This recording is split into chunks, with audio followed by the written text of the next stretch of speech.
लोकसभा चुनाव के बाद महाराष्ट्र के दिग्गज नेता एकनाथ खड़से 3 साल बाद फिर बीजेपी में एंट्री करेंगे। उन्होंने खुद यह ऐलान किया है। रविवार को बीजेपी नेता गिरीश महाजन ने अपने पूर्व सहयोगी एकनाथ खड़से पर जोरदार हमला बोला और उन्हें बुझा हुआ दीपक करार दिया है।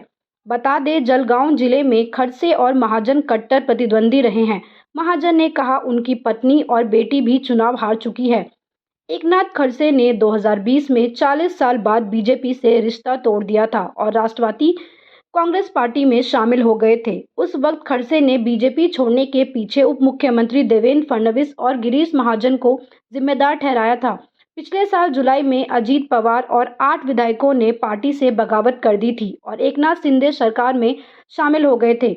हालांकि खड़से शरद पवार गुट में बने रहे थे। अब 3 साल बाद फिर खड़से ने बीजेपी में जाने का फैसला लिया है। खड़से ने शनिवार को कहा कि वो अगले सप्ताह नई दिल्ली में अपनी पुरानी पार्टी में शामिल होंगे। बता दें, खड़से के ऐलान पर गिरीश महाजन ने कहा, वो एक बुझे हुए दीपक की तरह है। यहाँ तक कि ग्राम पंचायत भी उनके हाथ में नहीं है। वे एक बैंक को नियंत्रित करते थे, लेकिन निदेशक मंडल भी बदल गया है और नए बोर्ड सदस्य उनकी बात नहीं सुनते हैं। उनके निर्णय को इतना महत्वपूर्ण क्यों बनाया जाए?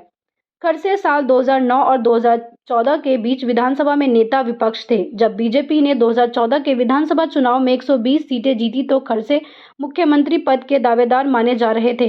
हालांकि पार्टी ने देवेंद्र फडणवीस को सीएम पद की जिम्मेदारी दी थी। खड़से को कुछ महत्वपूर्ण विभागों से संतोष करना पड़ा था।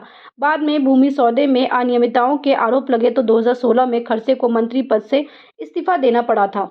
खड़से की बेटी रोहिणी खड़से को 2019 के विधानसभा चुनाव में बीजेपी ने मुक्ताईनगर सीट से टिकट दिया था, लेकिन वे निर्दलीय उम्मीदवार चंद्रकांत निबला पार्टी से हार गई थी। एकनाथ खड़से ने उस वक्त हार के लिए बीजेपी नेताओं को जिम्मेदार ठहराया था। वहीं विधायक पाटिल ने कहा कि हमने एनडीए को समर्थन दिया है, लेकिन वो तभी टिप्पणी कर पाएंगे जब खड़से आधिकारिक तौर पर बीजेपी में शामिल होंगे।